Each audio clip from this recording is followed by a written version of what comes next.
We are live with Murderbirds Gaming. This is episode 6 of our podcast. We have here live Greg Kistner and Aaron Seiler from the new creators of the movies Vikings vs. Zombies, which we will be doing an interview and probably be talking about random shit. Yes. So I think we're probably going to want to jump into some questions for you guys. I guess first off, one of the questions we have here, are there going to be any Norse gods in the movie? Oh, that's a very valid question, actually. And I also didn't know we were going to be fielding questions, and that makes me really happy. we kind of didn't want to tell you, so we wanted to just kind of throw them at you and see what you. No, that's that's awesome. I feel like it feels so much more like legit to me because we haven't really been like asked like real questions. Greg doesn't know what the word interview means, so. Yeah, I don't. I'm lost on it. Usually when the interview happens, it's like someone says, "Okay, Greg, start talking," and then I go for like 30 minutes and ramble. I can try to answer the question, and then I guess Aaron can elaborate probably. But there are, and I'm sure most people listening to this podcast are familiar with Skyrim. But the Draugr in Skyrim, the word Draugr is actually a real word, and some people might even know that already too. But zombies in Norse mythology were called Draugr, essentially, but they were also spirits that didn't get carried to Valhalla, so that's where we're going with this, and that's where our zombies come from. And so we do have a flashback, which Lloyd Kaufman is a part of, from Trauma fame and Toxic Avenger and all those glorious movies. And he was kind enough to be in our film. And he tells a story about Valkyrie and the creation of Draugr and things like that. So we don't, in the script right now, have any Norse gods making any appearances, but we do have Valkyrie. And in the original draft of the script, which it still exists in the script, they're very attractive and more than likely topless. More than likely, it's a big possibility. Yeah, or they'll at least be scantily clad. Scantily clad is a definite. Yeah, that's. I like the hats. That's a very classy way of saying that they're going to be kind of slutty. I think you should go with the first option that you mentioned. That sounds awesome. Well, and actually we do, and in post when we finally get this shot, I mean we do mention Odin, so in the script and during that flashback, and there's a very good chance that we would show Valhalla and what Valhalla looks like, and or at least what we interpret it and what history interprets it to look like, and show Odin. I mean, I would see that being a very good possibility. So. Yeah. It's worth mentioning that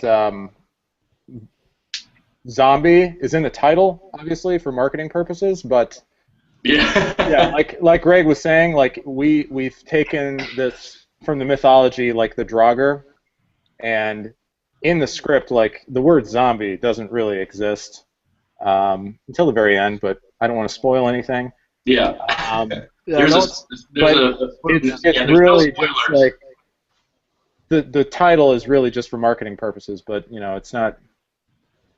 We're going with the mythology on this. Yeah. The only way I was able to get Aaron involved in this film is to make sure that this was rooted in real mythology. So actually, it's a good thing that person asked that question, and go them. I don't know their name, but go you, because that's a good thing to bring up. Is that Aaron?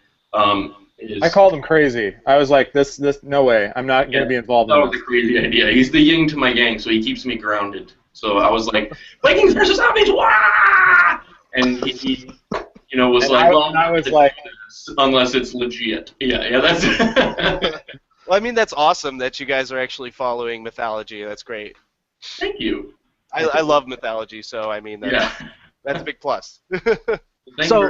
Well, from the trailer I watched, so they actually zombies, or are they more of dead Vikings Draugr? I mean, because the way I think I picture them in my head, and that's another very good question.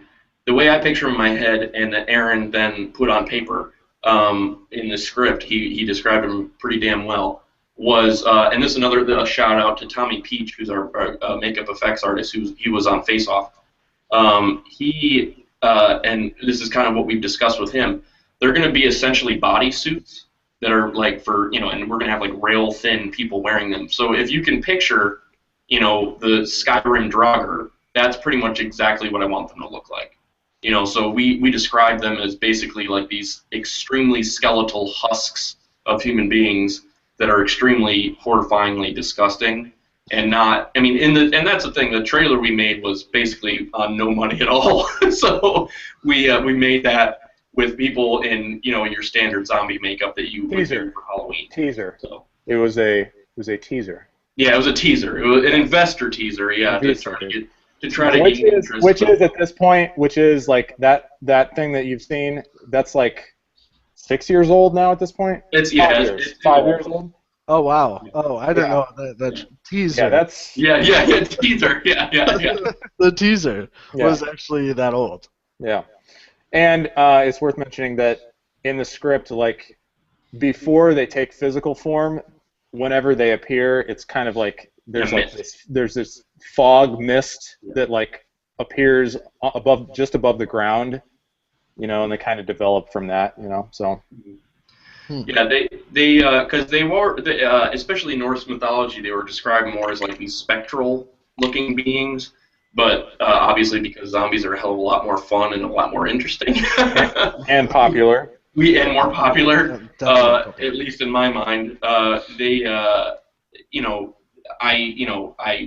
wanted them to kind of look as cool as the ones in Skyrim, or I really like, actually, as far as zombies are concerned.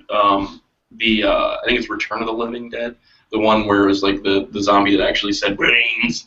Well, ours don't talk, but I do like the way that one looked, because it was like super skeleton face and really scary.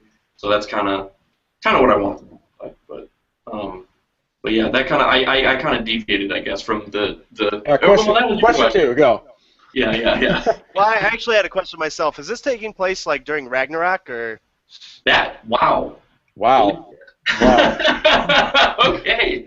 Let me just say that without spoiling anything, the end of the movie mentions it.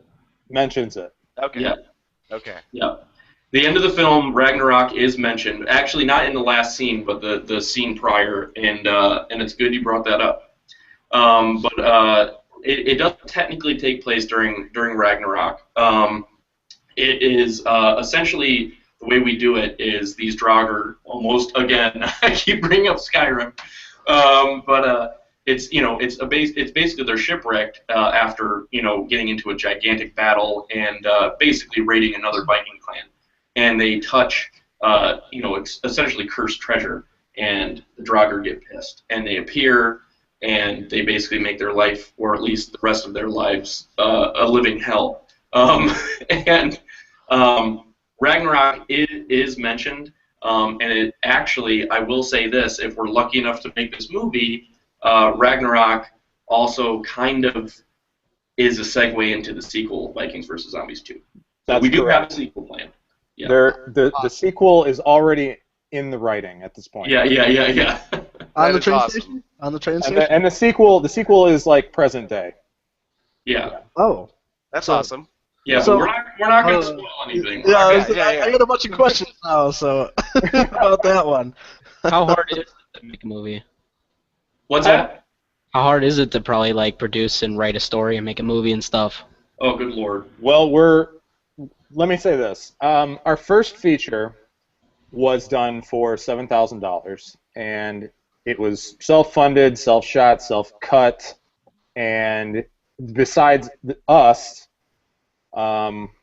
there's like 5 college buddies, us included, and then probably 30 other people that are actually in the movie, and we could do that, no problem, and this is a whole different ballgame, what we're stepping into now, which, I mean, that's exactly why we need this money. We've thought it through, and we need a professional studio with lighting, and we got to pay our actors and we're gonna provide. Shoot in the bathroom, but we're going to shoot in the bathroom. Yeah, but no, I mean that's exactly why we're doing this fundraiser, because to be at the production value that we want it to be at now and not be a joke. Yeah. We have to have at least this much money. So we're asking for 60,000 right now to get started and at least get the first act taken care of. Yeah, I'd say, I mean, especially as far as like Indiegogo and Kickstarter campaigns for feature films, it's a pretty low number, I would think, compared to other, especially what other feature films are made for. But I think really to answer your question and go off of what Aaron was saying, like making a movie, and maybe I'm biased, but I think making a movie or making a film, or even making a music video or like a short film, is essentially the hardest, I think, art form to have to try to pull off. And it's not because it's, well, I guess sometimes it's physically demanding, especially, if you're an actor. But I think from a producer standpoint or a director standpoint or a writing standpoint, you're relying on a lot of people. Yeah. So it's like, and that's, I'm really happy you asked that question, because I think it's something that needs to be said, is that, like, film is extremely difficult to do. And it's also kind of why I think filmmaking, for me at least, has become more of a hobby and something that I've decided, like, nope, this is what I do for fun. Like, it's not going to be something where I make a living out of it. It's just something I want to do, and Vikings vs. Zombies is something that I want to do for fun.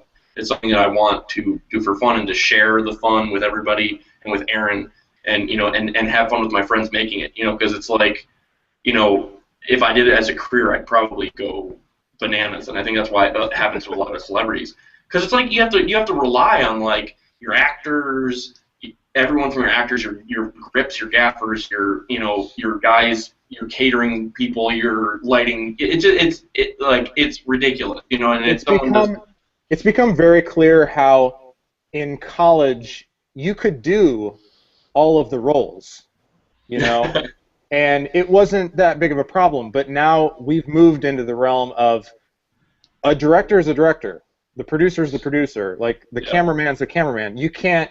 We're at the point now where you can't do everything. It's just too physically demanding and too mentally demanding, and you'll go nuts. So again, that's Aaron just showed off his fashionable hat. We don't have Murder Beard T-shirts yet. Yeah. Well, then we need to purchase some Viking vs. Zombies. It's not going to say co-director on it, but yeah, Zombies hat. We're not. Yeah. Anyway. We do, and I actually know a T-shirt company, so I gotta start working on that. Yeah. So if there are people out there that are already requesting them, we gotta make it happen. Yeah. I'll say, do you guys sell the hats? Sell them? Yeah. I mean, I guess we could. I was just wondering because I'd buy one. I would. Yeah, I mean, I think we could hook you up. We can make that happen. We can absolutely make that happen. But I think it would say Vikings versus Zombie, like fan supporter or something. I'm fine with supporter. I mean, that's cool with me. It doesn't really have to say anything on the bottom. It could just be like Vikings versus Zombies. Yeah. But I think Vikings versus Zombies. Green or black? Yeah. Green or black? Can it be both? Can it be both? Oh, okay. Can it be like black hat with like the green? That'd be sweet. Or just black hat with your guys' logo. I really like your Vikings vs. Zombie. Just thank you very much. Right there. Yeah. Thank you. Cool. Yeah. I think that if we make them, we'll not only hook you up, but I think we're gonna have to hook ourselves up because I want to wear one. Who developed the logo? I was actually curious on that one. I think it was you, Greg. I was gonna say I've been. Some people have criticized me that they think that it looks a little bit like Plants vs. Zombies because of the zombies font, but I don't really care because it still looks cool, and that's zombie font. I mean, that's the font people relate to zombies with. Yeah. But no, I developed the logo. I think it was like one of the first things that I did. I think a lot of people do that, like bands do that. Like, let's be a band, and then they make a logo. It's like, well, yeah, that's what sets the whole like tone. Yeah. Like, if you like go like balls deep into like a logo, then it becomes like so legitimate because that's your fucking logo, and it's just like that's the feeling of the movie. It's part of the creativeness of the whole art form of like the movie or whatever. Exactly. Yeah. Mm-hmm. I'm always a fan of going with the organic process. Mm-hmm. Yep. What do you mean by that? Like, okay, so let's say you have your actor and we've got the take already, but he's like, let me do it one more time in a different way. And you just let him go with it, and it ends up turning out better than what you'd hoped. Like, that to me is the organic process. Like, yeah. So more of a natural kind of way, kind of. And also, what he means is we actually like to use organic human beings as our actors too. Well, that's and no synthetic human beings. No, actually, all this fundraising is going to like this new robot that I've developed. And Yeah. You know, a ton of times. We're taking a level up on Avatar right now. Yeah. We just graph different faces on it, and we have a whole cast. Did anybody have any other questions? I mean, off the top of their head, because I can go on to the next one. Shoot. Yeah, I was gonna say if there's questions, I hate bogarting everybody's time. I have a question. I guess this was kind of already answered by the "Are there going to be any Norse gods?" question, but mine is kind of similar to that. Is there going to be any historical references to any real-life Vikings that like actually existed in history, or any stories in mythology? You know, like an actual Viking from a story. Are you going to use any inspirations from any of those? No. Now that you say that, it's no. But the quick answer is it's all creative. It's all creative. Right. It is. Yeah. I almost kind of actually, after you say that, I almost wish that we did, because I am kind of a nerd for Viking mythology. But well, that's still cool. It was just a curiosity. I mean, I will say this. There is only one instance where there is a horned helmet, because that was something we wanted to be very adamant about. And actually a lot of people, that are kind of Viking nerds like us, they're like, oh, well, they got to be accurate and look accurate, and so they do. They have normal helmets, at least the ones that do wear helmets, and they wear the right garb and everything. But there's only one instance of horned helmet. And it's for a ceremony. I'm not, again, no spoilers, but it's used in a very badass, awesome way.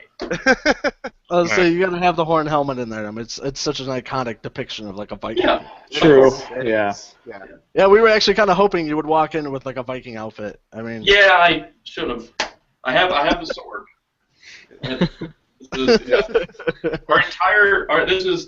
This and while the shield I'll bust out later when things get a little crazy. I have to guard myself. But this sword and like the shield was essentially like all we have to make our movie with right now. And a helmet and like a tunic. I think we have like basically one costume to work with right now. So everybody just kind of switches it up, like, oh, it's your turn. No. We shot some stuff like a year ago in Connecticut. Yeah. That's part of the Indiegogo video, and so we had to dress, like 6 or 7 people for that. Yes, but we have a small group of different kinds of costumes, but we definitely need more. So. I guess one of the other random questions that somebody wanted to know is, in your opinion, does a Viking ever die? Oh shit. Ooh. Does a Viking ever die? I mean, I guess the even better question is, how hard is it to kill a Viking? I mean, you can answer both if you like. Well, let me say this: every Viking that physically dies in our script, they live on in Valhalla. God damn it. Well, that's actually, it's a nice thought for Aaron to say that, but it's not true at all. There are some that go, I think, but some of them, as you would expect from a movie called Vikings vs. Zombies, they make reappearances. So after they pass a very untimely and gory death. But are you speaking of what happens towards the end of the script? No. Okay. No. All right. No, I mean, but I will say all the Vikings that are in our script, I'm not going to say, obviously, how many of them survive or how many don't, but the ones that, do die, they all deserve a spot in Valhalla. Yes. That's what I was getting at, yeah. I'm a gigantic Viking fan, obviously, to be doing a movie like this, and Aaron is, and I'm a huge Thor nerd too from the comics. I'm a giant Marvel obsessee, but I would say essentially, if you really believe in Norse mythology, and I can't really say that that's my religion essentially, but I would say in Viking myth. Here we go. Yes. It's not fitting over my headphones. Oh, that is awesome. Yes. Nice try. That is beautiful. Okay, we can go on. Yeah, that's you're like, and go on. Is that a Transformer mask? No, it's a Thor. Hell no. Oh, I see it. Okay, gotcha. That is gotcha. that is the helm only worthy of the Odin son. Exactly. I don't have the hammer, unfortunately. Yeah, I have. This is really bad because I have one that's like that. It's the full head one, and I have the wig and the hammer in the trunk of my car. I said I we bought wore this at like a Rite Aid or something. I don't know, for like $10. Yeah. It was a drinking mask. I don't know. Went to the closest Rite Aid, saw it there. Just got it for $10, you know. Hey, Yeah. hey, I would. It's cool to drink in this. Yeah. I'm a motherfucking Viking god. Yeah, you're supposed to drink wearing that. Exactly. Yeah, I guess the short answer to the question is, I would say if you believe in Norse mythology, then I don't think they die. I think that, basically if they die, they're basically living, and it's it's in any religion really, I guess, Christian or otherwise. You go to heaven and live a better life. That's kind of what the Vikings get to do. They get to eat, drink, and be merry and kill a bunch of shit. That's. So I guess they don't really die. No, not. I guess. In that sense, it's more of a spiritual kind of Yeah. way to think about it. In a sense, I don't know. Yeah. I think they do die because in order to go to the afterlife, you had to have died. Well, that's true. Touche. Physically. Well, yeah, physically die. Yes, Yeah. physically. It depends on. I don't know whose question that was, but I don't know if they meant it that deeply or maybe they did. I don't I know. don't know. that's Somebody deep, just told me to yeah. ask him, and I was like, okay. That's very deep. It can be. It can Perhaps be. perhaps they forgot the name of our film was called Vikings versus Zombies. Yeah. I would hope that at least some Vikings die in the movie. Not that I want them to die. Right. But I would expect a No. movie like that to have some Vikings dying in it. There's an enormous amount of death in this movie on both Yeah. sides. That's what I was gonna ask about, because they're set to just be straight melee. They're Vikings, they're built for wars. Oh, yeah. They do. How many zombies are they actually slaying? Are they just taking them down by the bushel? Well, I think There are scenes where there is certainly bushels of zombies being taken out. Yes. Because Yeah. they're just perfect for it. You got the medieval type setting, where they have armor. What they're used to is just fighting all day with their hands and their axes and swords. Yeah, Like, hell yeah, rip shit up, you know? Yeah. Yeah. That's I think what I'm most excited for about making this is just shooting all of the bashing and smashing and smushing and exploding. There's exploding heads, there's dismemberment, there's decapitation, there's everything you would want from a zombie movie, but I think times 10 because of the fact that they're melee kind of guys. Because it's like you can shoot zombies. And that's the thing. So many zombie movies, and that's what sets us apart. Is not only is there actually a completely different kind of story, and it's not just people versus zombies. Yeah. But this is no guns. So it's how are they going to handle themselves? There's not just headshot. It's I have a sword or I have an axe. Or I have a shield that I can bash them with. Or I have my hands I'm going to headbutt through their head and it'll explode. You have those kinds of things. And I don't know if that's a spoiler or not, but look forward to headbutts where their heads explode. I'm just going to say. That's amazing. Yeah, I totally am excited for that. Yeah. Are the Vikings, super strong? Yes. There's two main characters. The two lead characters are very buff. They're not superhuman or anything, but they're just no. very, very badass guys. They're Yeah, Vikings. they're not. Yeah, they don't have superhuman strength, but they definitely have Viking strength. And one of them, his name is Skarn. played by Michael Foster, who's fantastic and huge. He's been in quite a few things, and like Disney's Kicking It and a few other things, and he basically is the largest human being I've ever seen that has, and especially the largest, I'm just glad that we could get him in our movie because of the way he looks, but he's also a good actor too, which is kind of a bonus on top of that. But he actually has come up with a lot of really awesome, he himself, which I like that the actors are as excited about it as we are. But, like, he's come up with zombie kills where he's like, could I maybe do this? And we're like, hell yeah! Like, what? Like, why wouldn't we want you to do that? Like, it's stuff like that where, he, and there's just, like, so much conceptualization that has happened, that I would never have even expected. And I'm like, it's just, we're It's pretty cool. His enthusiasm is inspiring. Oh, yeah, totally. Years back, he took a picture next to Sylvester Stallone, and just to give you some idea, like, Sylvester looks tiny next to him. Like, Sylvester Stallone, I've heard, is short, but Michael Foster's also extremely tall, so he makes Sylvester Stallone look like a baby. That's impressive. Yeah. And he actually, I will say this, I guess the reason I bring up Scarn the most with the superhuman thing, or at least the crazy feats of strength, he does bust through a wall during part of the film. So that's how he enters a room. So, that is amazing. That is awesome. Yeah.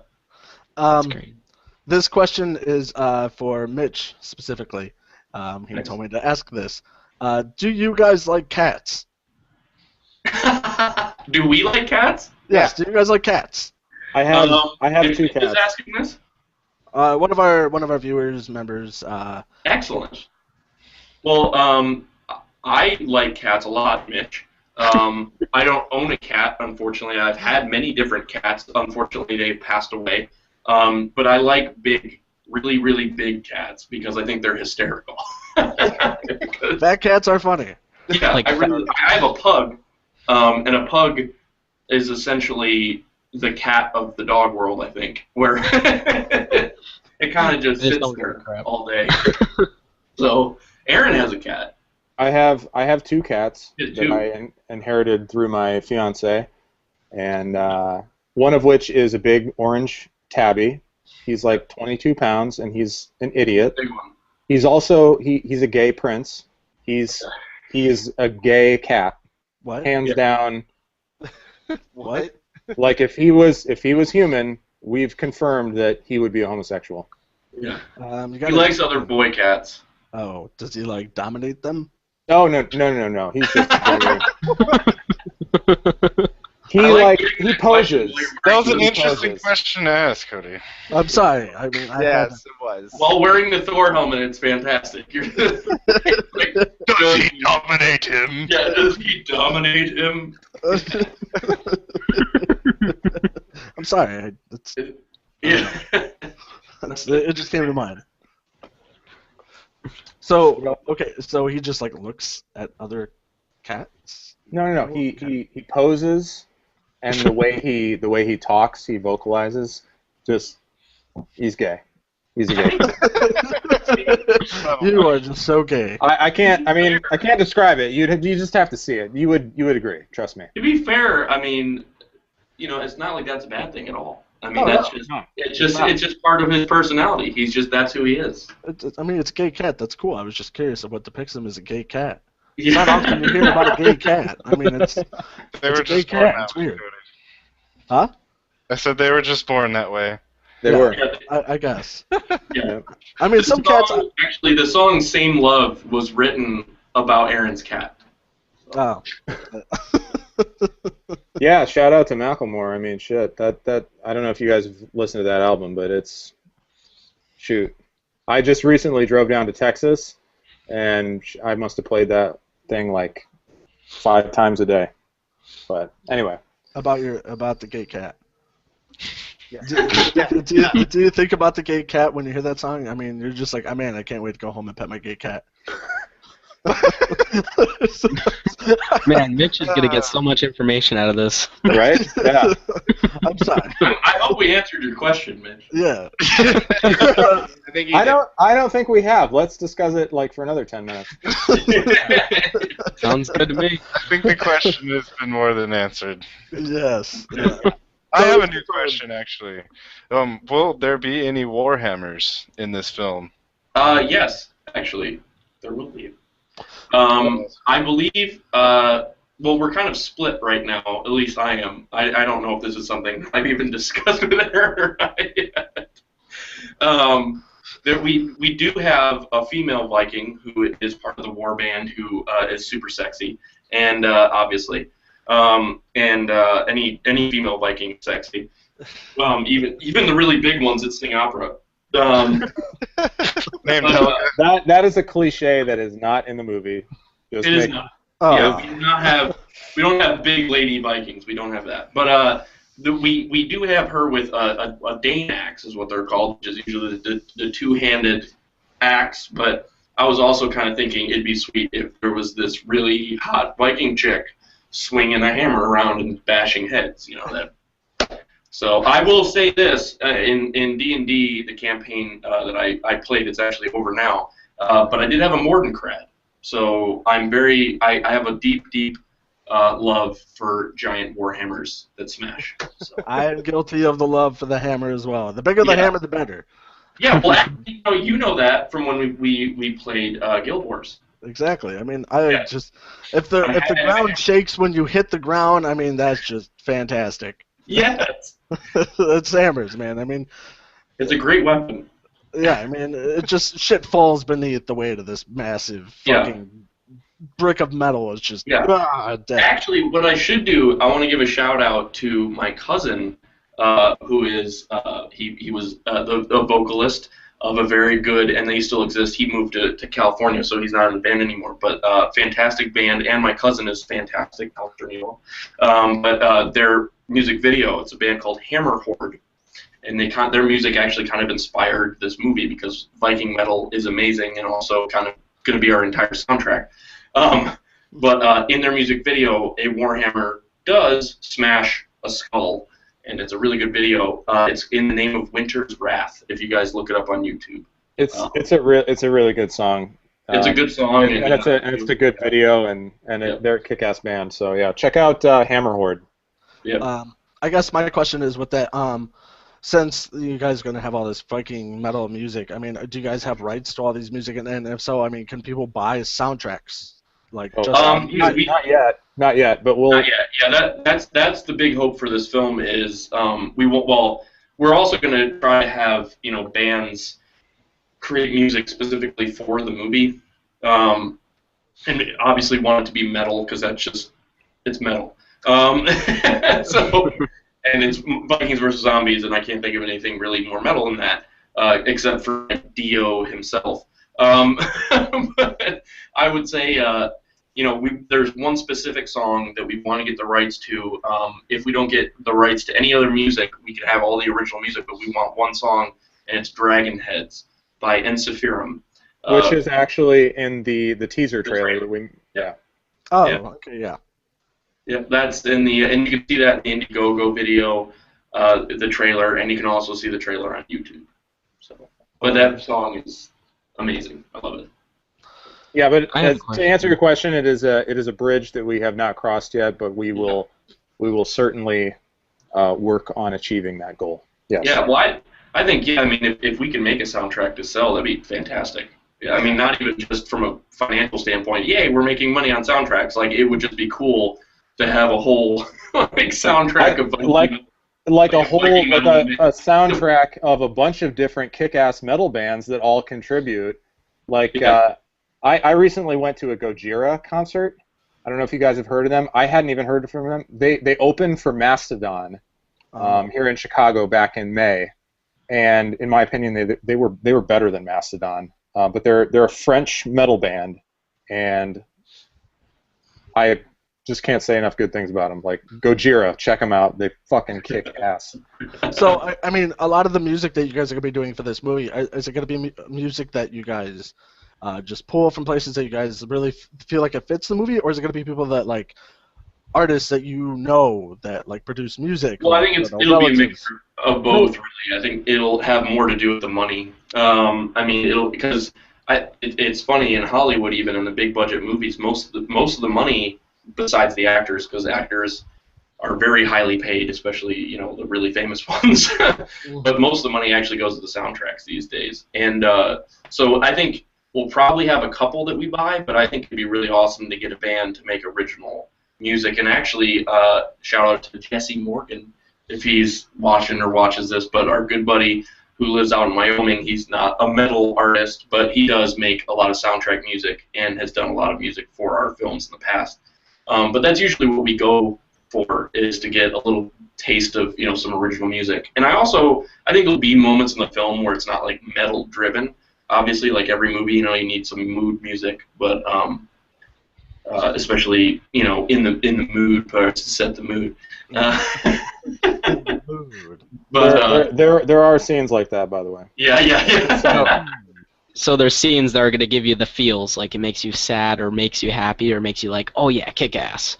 Well, there's going to be sad, happy moments, but mostly there are sad and happy moments, but mostly like sexy moments and like this is not going to be like epic murder moments.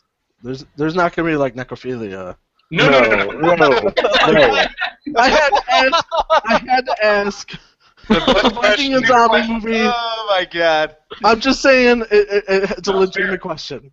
No, it's a fair question. We can take the necrophilia question off the table because it's good. It's good that you brought it up because now we know that it's not in it, and people will be able to watch the movie unless they're into that. I'm sorry to disappoint you. Yeah, maybe next time. They can go to the darker side of the internet if they want to see that. Yeah, out there. I'm sure it is. Yeah. Is there gonna be any like comedy in it, like kind of like? Oh, a absolutely. Funny... Oh, God, yeah. Absolutely. I would say that. Oh yes.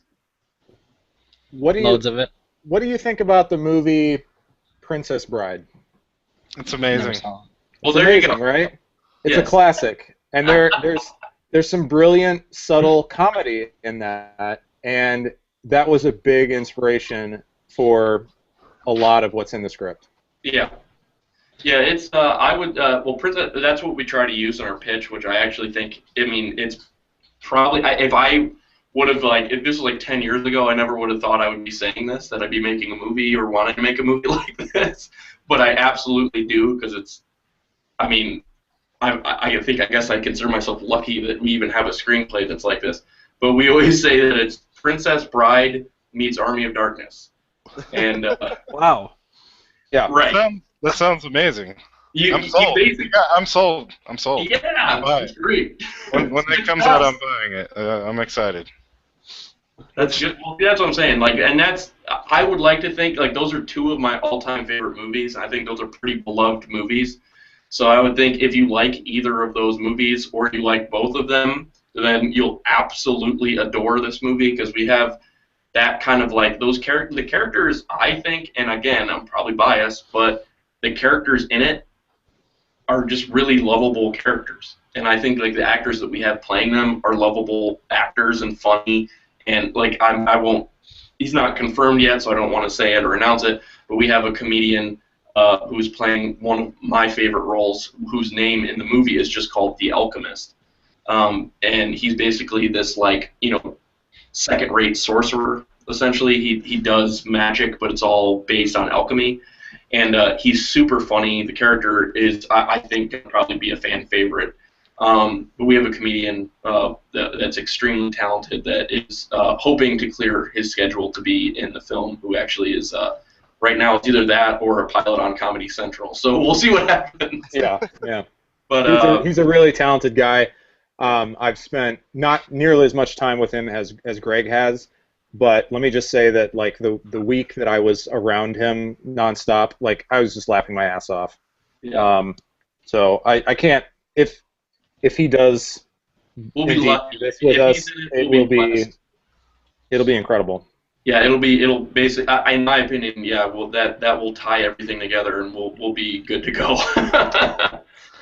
So, but that's the thing. I feel like, and we're huge fans of Sam Raimi movies, and so like the Evil Dead and Army of Darkness aspect of the film, obviously it comes from the zombie side of it and the gore and everything, but it also kind of comes from like the style that we're going for, where it's not just like B movie like camp, it's also like the outrageous like slapstick horror, where it's like, we don't have like the eye pokes and everything that, because he was, Sam and his brothers and everything, and Bruce Campbell even were all influenced by the Marx Brothers, and that's not really, how goofy it gets, but we have that kind of like tongue-in-cheek camp to it that is, really specific to, the Evil Dead movies and charm. We've got a charm that I would say. Yeah, I would say a charm.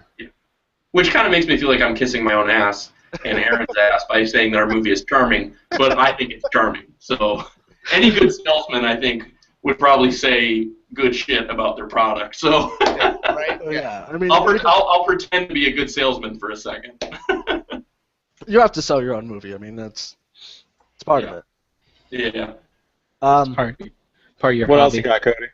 I was gonna say, well, we kind of already answered the where did you guys kind of get the idea / inspiration in the movie? It's, I mean, it seems to be the essential. You guys kind of took parts, well, not parts, but the essential feeling of Princess Bride's comedy, subtle comedy, and Army of Darkness kind of meshed into this ridiculous hammer slamming, zombie slaying Viking movie. So I mean, that's pretty much the essential of that. You guys kind of answered that question. I guess the next question I would kind of ask is, do you guys have like a favorite movie that you guys kind of? Oh wow. Due to the recent events, and oddly enough, I couldn't believe that this happened on the day that we started the campaign. But I'm just gonna throw out Good Will Hunting because it is a big inspiration to both Greg and I. Is there a reason why? Well, we love the movie first off, but we always just like the idea of this is kind of gay, but we, like it was pretty inspiring that like Matt Damon and Ben Affleck, they created themselves at such an early age together, and I always just imagine that Greg and I would write something and do something similar, but and I can vouch for that. I mean, I think that it's true and it's cliche and it's probably like almost like right in your face when it's like why we like Good Will Hunting. It's like two guys making their own movie, and we're not starring in it, obviously. I mean, our first feature film, it's actually kind of funny because we were the two main characters. Yeah. But it's like it was kind of an inspiration for us, I guess, as like young filmmakers. And there's a lot of speculation, which I hate hearing, but there is a lot of speculation that they did kind of write the script, but it was like someone else's idea or whatever. I hate that. But what I really like about it is that it has so much heart and soul, and it's like just like it's in my opinion, a modern classic. And I guess, and what Aaron was talking about is, Robin Williams, at least the announcement of him passing away was the day that we launched the Indiegogo, and, we were obviously punched in the gut. I think the whole world was. But it's like his moment and his monologue, which is obviously extremely famous from that movie, Aaron and I have always, like, held to a very high regard, even just as, like, a way of life. So, I mean, it's like, it's funny, a podcast talking about Vikings versus zombies, it's funny because we're talking about this. But and I brought it up actually in another interview, but it's true. Like guys like him, like Robin Williams, inspired and continues, and he'll continue to inspire for years to come young artists of all kinds. So. Yep. So I think that was a long answer to your question. If we have a favorite movie between the two of us that we both like, I'd say Good Will Hunting is a big favorite. But like as far as like in the canon of Vikings versus zombies, it's definitely the Evil Dead movies. I mean, Sam Raimi. It's the same story with him. I mean, he built that from the ground up, and him and his brothers, and raised all their own money the same way we are. Made an awesome movie that people love, and it's just, it's. I think that's kind of like another favorite, at least for me. And everything that the Coen brothers have done. Yeah. Pretty much. So then, what would you probably say would be probably your favorite process, or think about this whole movie that you guys done? I mean, is it, just what? You mean the first movie that we did? No, this one. Oh, okay. Since you guys kind of moved into this new way of doing things, I mean, what would probably be your favorite thing about it? I mean, would it be your accomplishments, or just getting it done, or what would meeting new people? What would be probably your favorite thing about this? Well, I'll let Aaron go on this one. I mean, I think I know my answer, but I'll let Aaron go. All right. So my favorite part about the whole process is, all right. So you've got everything set. You've got everything written. Everyone's where they need to be. They're in their places. Time is not an issue, and everyone's relaxed and having a good time, and you start running through some takes, and the actors are getting into it, and then you just nail a take, and everyone just knows it. I look at Greg and we're like, that's it, that's the one. We know that's gonna work. We can move on, that. That's the most fun for me. So the it's feeling really of funny, I already know how it's going to edit together with something else because of the way the actor did it, and I just know that it's going to work. That's my favorite moment. I actually probably could have predicted that Aaron was going to say that. I think that's probably why we work so well together, is that I honestly know, what he expects and what makes the process easier for him and more enjoyable. Because I think as any good partnership, you kind of have to, I don't know, catch those vibes. We've been friends for even longer than we've been making movies together. But when we're on set, there's an old story, and I bring this up a lot when it comes to Aaron and I, talking about Aaron and I's partnership. But where George Lucas and Coppola were actually described, because they worked a lot together. I am not comparing myself to George Lucas and Francis Ford Coppola. We're not that good. I'm glad you made that clarification. Yeah. But we are definitely not. Well, I can't even really say George Lucas is that good, but still, at least anymore. We won't get into that. No. But Coppola and Lucas were described as George Lucas was a pyramid. He would build pyramids from the bottom to the top, and Coppola would build them from the top to the bottom. So it was George Lucas was very he would go from the fundamentals and make sure everything was in place, and Coppola would come up with these ridiculous ideas that were good ideas, but he would never have an idea of how he was actually going to pull it off, and it was that'll come when we're actually doing it. And I hate to admit that I'm the Coppola in this situation, where I get excited and I'm like, yeah, here's this sweet idea where we could have, I guess we'll use Vikings versus Zombies as an example, but we could have this whole scene where there's this room full of people on a table, and they're all sitting around the table, and they're eating and drinking and celebrating and having this crazy scene. And Aaron's like, well, how the hell are we going to pull that off if there's people on all sides of the table? And it's getting the, having to, he thinks of the technical aspect of having to green screen the whole room, so we don't have to, move the camera every freaking time or move the table. He's thinking about everything, and he's thinking about the logistics.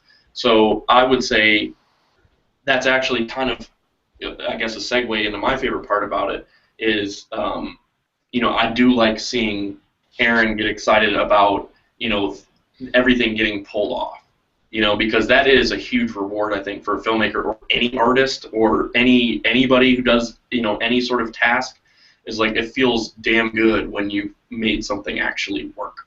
Especially something as crazy as this shit.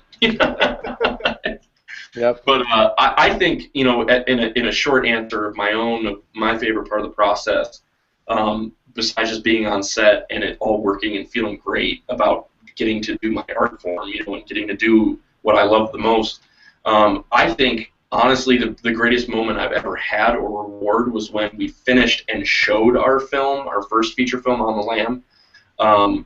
That premiere, I mean, to be honest, we broke down. I mean, we were crying and everything because we were just so happy that it was like, we did it. You know, that's the best moment. Yeah. And that's also kind of, I think, in a sick way with like this like crowdfunding thing, that, because this is the first time we've ever done this. Like, in a sick way, it's almost like I'm happy that we're, you know, getting out there in a different way. You know, like, the only way people used to see our movies were because we were annoying as hell about them. You know, and it's nice, you know, seeing people get excited about it, and it's nice seeing how people react to things that you do, because you feel like you've actually kind of like helped someone, you know, enjoy themselves a little bit. You know, like, you know, you've entertained, and, you know, it's something that you worked really hard on, someone actually gained something from. So I'm not saying we're doing any sort of fucking stupid bullshit public service by making a feature horror movie, but I mean, I know that this is a movie that I would want to watch because it's two things I love, and Vikings versus zombies. I mean, those two things I adore, and, you know, everything in between that makes the movie. It's something I would want to see, and that's how we wrote it and created it. So I think that that's my favorite thing about this, is that, like, I know that we're gonna, if we get it done, hopefully with the help of the Indiegogo, we'll get to have that moment again. It's like the high, you know. It's like you're chasing after it, and then, you know, you get to have the premiere, or you get to, you know, hear someone's reaction to the DVD because they rented it or something, or you see a review. It's like, you know, even if it's a bad one, there's always even in a bad review, there's someone saying, you know, but, you know, the cinematography was actually really impressive. You know, getting to hear that, even if they're like, yeah, well, the acting was bullshit and the blah blah blah. That's my favorite thing, is just getting to have it all done and getting a satisfaction from myself and, like, from other people. And you can look back at it too, like when you're old, like say you're older or something, you could be like, "Yo, I made a movie." Yeah.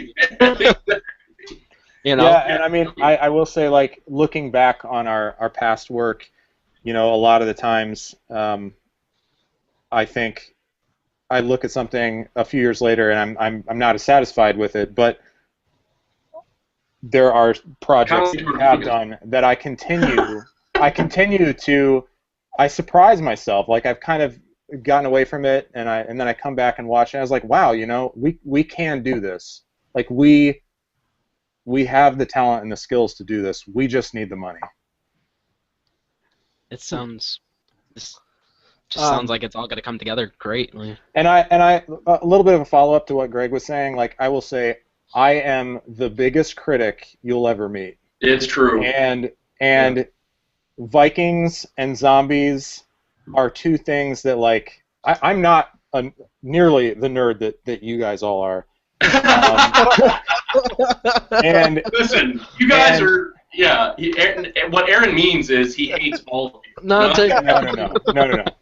But, like, this is not something that I would pick up off the shelf. Okay, and shelves don't really exist anymore. But, like, I shouldn't say me. We have created a script that hopefully has a little bit of something for everybody, even though it has the horror genre and with the title just a boom of a stereotype written all over it, you know. But, like, I sincerely believe that anybody who wants to criticize what we're doing and thinks that it's not going to work, I've been there. I had that thought already, okay?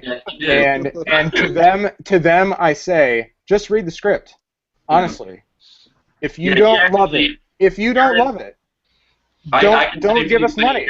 Aaron did not always have co-director written on his hat. He was I had to sell him on the concept, and it was a tough sell. But and I mean, what he actually meant was he wishes he was as big as a nerd as all of us. But he, I mean, I will say it's not necessarily his genre, but he still had an appreciation for it enough. But he was like, okay, well, I want to know what really is the big sell of this. And to be honest with you, the big sell for Aaron and what he ended up then making the script out of was Norse mythology itself. The fact that like everything that we have put into the film, it didn't necessarily happen, but it was something that the culture did believe in back hundreds and hundreds and hundreds of years ago. So it's I think that's how I was able to rope him in onto this craziness and get him to wear a co-director hat. Was that, oh wait, no, there is Norse mythology, so what do you think about that? And then he actually got jazzed up about that and then wrote a bang up really badass script. So That's awesome. That is awesome. Definitely. I had a question for both of you since we are Murderbeards Gaming. Yes. What was your favorite game? Like your first favorite game that you just couldn't get enough of? Oh boy. Wolfenstein 3D. Wolfenstein 3? Yes. Yep. And it's also funny that's how long we've been friends and how close. It's really bad, but it's like I don't remember what movie it's where it's like I know your body. I think it's Dude, Where's My Car? But I could have actually guessed Aaron's favorite game. I was actually gonna say this will I guess be a funny thing. I'm not gonna turn the question around, but I could say Aaron's favorite games are Wolfenstein 3D, X-Wing, the original X-Wing for the computer. Yes. Yep. And then also TIE Fighter. Every single Doom game that's ever been made. And he also likes the Forza games a lot. And Call of Duty. And Call of Duty. Yeah, he's a Call of Duty player, yeah. And Gears of War. And Gears of War, yeah. And Gears of Ever War. tried Diablo? Nope. Yeah, I need to get him into Diablo. Yeah. Oh, so we got one of you at Diablo. Yeah, I am very hardcore role player. I mean, I would say the first game that I loved though is really, really, really hard to pick. I mean, the first one that I ever played, and this is extremely cliche and probably a very popular answer, was actually Mario, the very original Super Mario. But I mean, it was all over the place too. So. Right, yeah. But it blew my fucking mind because it was the first video game I ever saw, and like we were lucky enough to even get a Nintendo because my aunt moved and didn't want it, so like she gave it to my mom, and I was like, what? Like what? Like she just gave it to us, and so we like plugged it in, and I was like, oh my god, when that do like when it started, I was just like, my mind was blown. Just but I can't really. Yeah, it was just. How about that? A Viking grabbed my head and headbutted it and exploded. What but I was? can't really say that it was like the first that I like loved because like I didn't like as far as like like a game that you actually because people actually love video games and I am one of those people. I would say the first one that I actually loved was Dark Forces actually. I think that was like the first one where I actually got The follow-up to Jedi Knight. No, no. The before. Oh, there was one before. Yeah. Yeah, it was Dark Forces, and then Dark Forces 2 was Jedi Knight, and then Jedi Outcast and all those. But the original Dark Forces, because I think what it was I really liked the Wolfenstein games and Doom and everything, because it was like, ooh, like this first-person thing. This is like a whole new concept. This is crazy. But then I was already in love with Star Wars. When you added on top of that, I was like, ah! And getting to actually shoot stormtroopers for the first time and everything, it was just like, it was awesome. So I think Dark Forces was probably, how about you guys? Answer this. What was the first game that you ever played, either via LAN or over the internet? LAN or over the? I guess I got Age of Empires 2 most likely. Nice. Either Nice. Age of Empires 2 or StarCraft. I don't remember which one, but they were close. Yeah, I'd have to say the first StarCraft for me. Well, I'll say the first LAN game I ever played was Halo. But like the first game that I actually ever fell in love with was Elder Scrolls 3 or Morrowind. That was hell yeah, dude. Oh my god. It was like my fucking game. I clocked Yeah. hours. Yeah. Hours in that game. Wasted away days, right? Well, Yeah. I had no life as a kid. yeah. Well, obviously, but I mean, it was. I mean, I love RPGs and I love the Elder Scrolls Yeah. series. So Well, I think actually, I mean, like as far as Elder Scrolls series goes, I mean they're all amazing. But when Morrowind came out, it was like there was that no was games really out like that. yeah, it was nuts. Like I remember sitting down again. My cousin Tom, who's in the Viking, well, was in the Viking metal band, still Viking metal vocalist and badass. I remember sitting and playing with him, playing Morrowind again, hours and hours and hours, where it was almost like he'd watch his character, and he'd watch me. Like that's how much we loved that damn game. And it was ridiculous how you could walk in.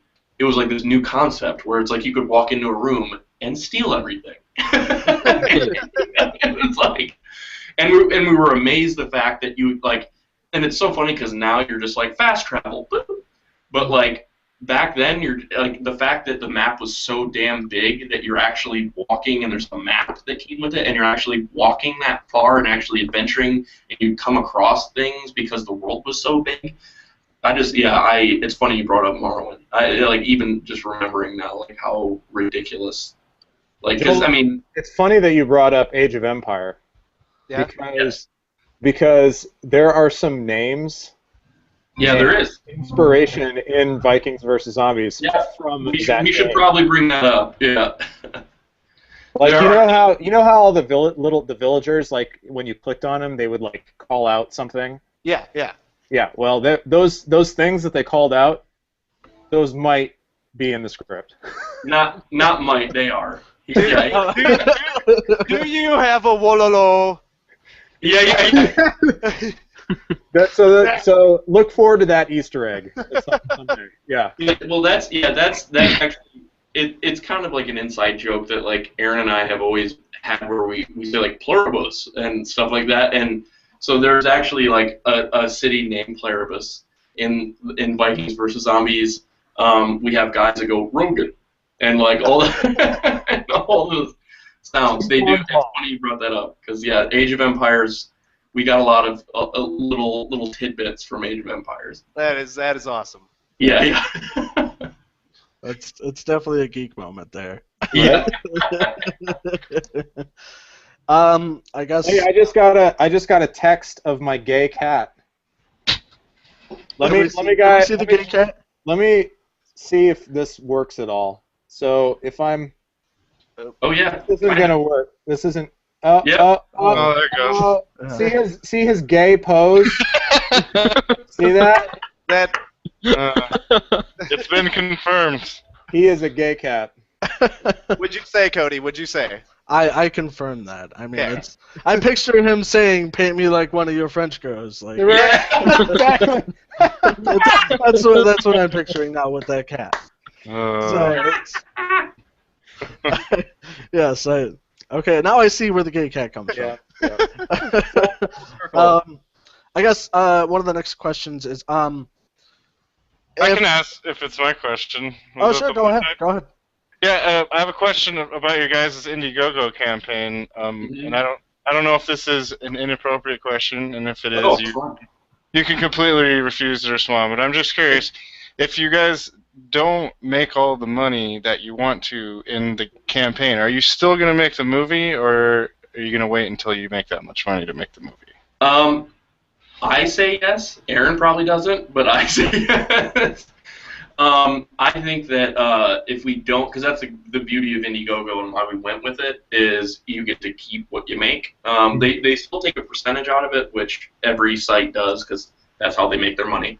But I think if we at least come close, we're going to be able to very easily start what we want to start with that money. I think if we don't make that much, then or we don't even come close, I mean, it's obviously going to get saved, and we're obviously going to put that towards the film, and we're probably going to do some other means of fundraising. And another something that we've actually kind of teased the idea of is going out and like just grassrooting it, where it's like, and it comes from Sam Raimi, but the way they actually raised their money for Evil Dead was they would go out to dinner with Dennis and lawyers and people that had money and money to burn. And luckily, our economy is sort of turning around a little bit, where people would like to invest in a film. And so we've considered, taking the money from the Indiegogo if we don't, make our goal, and going and trying to, fund a grassroots campaign of trying to get the money that we need. Okay. So it's actually a valid question. I will also say that worst case scenario. Again, this is. I don't see this happening, but worst case scenario, should this ever happen, and things just don't move forward at all, like, we're absolutely gonna give those donations back. Okay. Yeah. And I had a question, and I know people would have a question on it, is if you don't make it, but you keep the money and you try and go through grassroots, are people who invested through the Indiegogo still going to get? Oh, absolutely. Absolutely. Yeah. Yeah. Totally. Yeah. Absolutely. Yeah. Yep. Yeah. No. We will. I mean. Yeah. If people donate. I mean. And again. Yeah. If we use the money for the film, which will more than likely be the case, we're absolutely going to still give everybody everything that we've promised. So, which, by the way, actually, I should, because I have one right here in my bathroom. Wait, I have one of our signed posters. This is one of the signed posters that we are giving away as one of the rewards. And it's signed by Lloyd Kaufman and Debbie Rochon, who both are in the film. And Lloyd Kaufman and Debbie are both in a very large number of movies. But Lloyd is the creator of Trauma. And was the one that helped make Matt and Trey Parker, Matt Stone and Trey Parker famous by making Cannibal the Musical, or at least distributing it. And he also made The Toxic Avenger. He made Sergeant Kabuki. I mean, he made so many, glorious B-movie horror and comedy. Romeo and Juliet. Romeo and Juliet, yeah. And Debbie is in a lot of them, if not all. So. How much do you have to donate for one of those? I'd have to look it up. I probably should have done my research before showing the poster. I'm pretty sure you get a poster at $50. Yeah. I don't think you get a signed poster until no, you get it's actually 50, and you get a poster, and we have along with the poster, actually, I should also mention this. I think it's with the $50 donation, you get the poster, and you also get we have your name in the credits. Yeah, obviously, yeah. Name in the credits is actually is the minimum donation. So you get, and that's how most campaigns work, is that if you do a high donation, you get everything underneath that too. Yep. So, but with the poster, you get, obviously, your name and credits, but we also have these stickers with the $50 donation that say Team Viking and Team Zombie on them. That'd be awesome. Yeah, so, I mean, you can put those, they're like bumper stickers, so you can put them wherever you want, really. But you get both. So, if you're on the team of both, you can use both stickers. Well, now I'm definitely going to donate to that. Sounds awesome. Yeah. And you get a DVD or Blu-ray at that price. Yeah. That's and a digital download. Yeah, that's awesome. That's the great thing, is that if you get the DVD or you get the Blu-ray, you also get a digital download no matter what. That's awesome. So I guess with the best scenario then, if you were to reach your goal of 60,000, when were you thinking timeline when the movie would be done? Done or starting to shoot. I guess you can answer either way. I guess both. Well, who knows what will happen with post? I'm not going to answer that at the moment. But if we reach our goal with the money, I would say we're definitely going to get things started. Spring of 2015. Yeah, it's I would say if we meet our goal, it'll absolutely be shot. We're going to start shooting in 2015. That's something we've discussed, and usually, especially with the schedule that we've been planning on, we've been working out with actors involved. The shooting of the film will only take a few months, but it's also if you bunch all the time together, it's only going to be in a couple of weeks.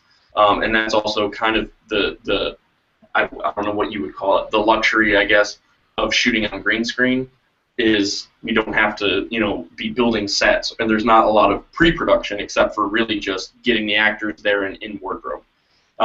So I don't think that's kind of the good thing about it is we'll be shooting it in 2015, and then post-production, obviously, on an all green screen movie is very heavy. So I think that would probably take another less than a year, maybe about like a half a year to complete. So I'd probably say it would probably be like a 2016, 2017 end game. But I think what Aaron and I have both pretty much accepted as far as taking on this kind of a task, and I think a lot of filmmakers, especially independent filmmakers, take this on. I mean, we both have day jobs, but this has become like our second day job. Not only promoting the film but also making it and everything. So it's a big commitment, but I mean it's something that we've taken seriously. Where it's like once this, hopefully if we meet goal, once it's done or once it's shot, we're going to be plugging away and getting it done and out there so people can enjoy it. So. So then, I mean, once it's completed, obviously, well, we're not going to say when. Where would somebody obtain this movie? Would you guys have it on your website? Would you guys have it? The digital download will be sent to everybody. Everybody that's donated will get a digital download sent to them. But also, that's only if they download to the or only if they donate to the digital download level. If they get the DVD or the Blu-ray, it would be on completion. It wouldn't be like released in theaters and then like a year later, because it's not really we're not that big of a movie. But it's going to be if somebody were to not donate and then you guys produce the movie, if they wanted outside of donation, where could they purchase it? Oh yeah, we're going to have our website. It'll be on our website and Amazon, and with the distribution deal that we're working out right now, actually, which is a big reason why we're even making the movie, is because we have distribution, very minimal, but we're working on a few different distribution offers. It'll also hopefully be available on Netflix. So. That'd be cool. Yeah, that's really big. That's a big hope. So. Yeah. If we get the distribution deal that we're hoping to get, that's what we'll have. But as far as a disc, in the days of the digital age, if people want the DVD or the Blu-ray, it'll be available on the web. So. Yep. Did anybody else have any other questions? I just want to say that your guys' idea for your movie sounds awesome, and I'm definitely interested in it. And I look forward to seeing it when it comes out. And it sounds like it's going to be a blast. Yeah. Thank you. Definitely. Same. Yeah. Same.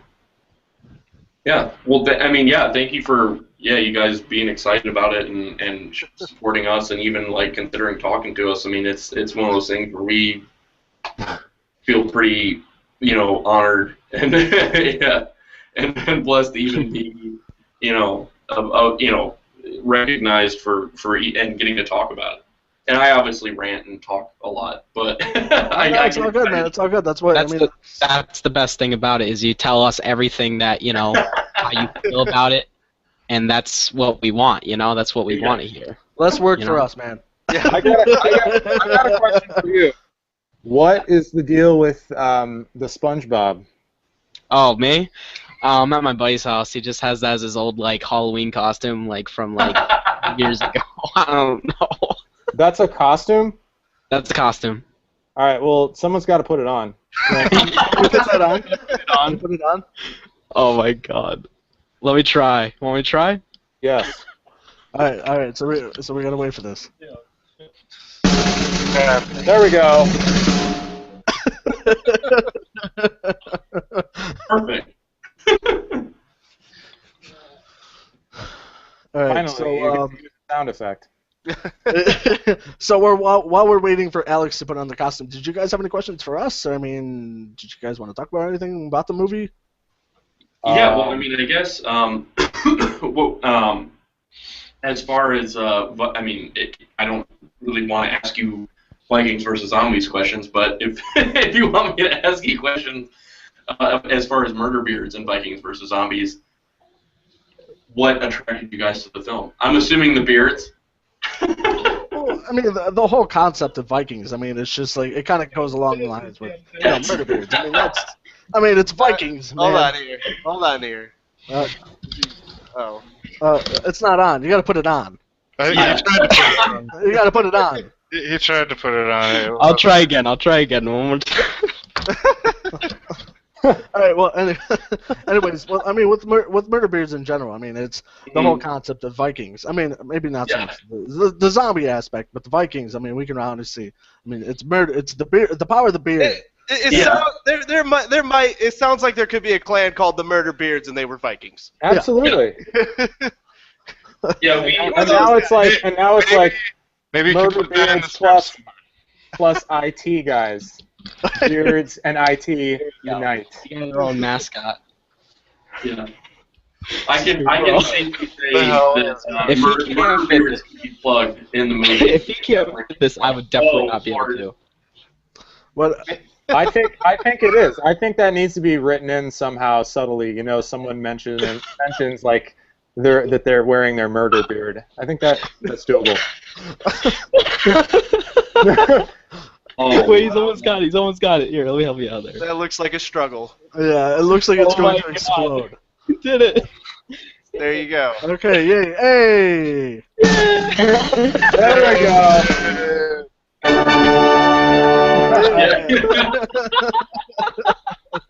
All right, now someone grab an axe and murder him. Yeah. Now we gotta get the axe and murder you from the Vikings. Thank you, random person, for putting on the costume. And Greg pulled out his sword. This is pretty much my buddy that does my YouTube videos with, pretty much. Hi, person. I Hi, don't know. SpongeBob guy. Call him also Bring it for through the the sad. internet. You are being stabbed. You're being stabbed. But I think that is it for tonight. Thank you, Greg and Aaron, for joining us on our podcast. Hopefully we can get this Indiegogo going up for you guys, and hopefully you guys can make this movie because it sounds fucking epic and awesome. Yeah. Oh, thank you. So, yeah. Everyone listening and watching, please just Google Vikings versus Zombies. You'll find us. Help make this happen for us. Spread the word. Thank you, Greg and Aaron. You know, I can't wait to donate myself and get myself one of those sexy hats. Yes. You guys need to make that an option. Yes, we you will. do. You guys And then need make to it make like that a an option. bra, and then make it like as like a freaking thong. Are you donating your body? 'Cause that's what it sounded like. No. But Is yeah, that is it for tonight. Join us next week, Sunday at 8 p.m. Eastern Time, or whatever Greg or Jared said earlier. I don't remember the acronym anymore. Eastern Daylight Time. That's the one. Thank you for watching, and everybody have a good night. Bye-bye. Bye. Thanks, guys. See ya. Yeah, thank you.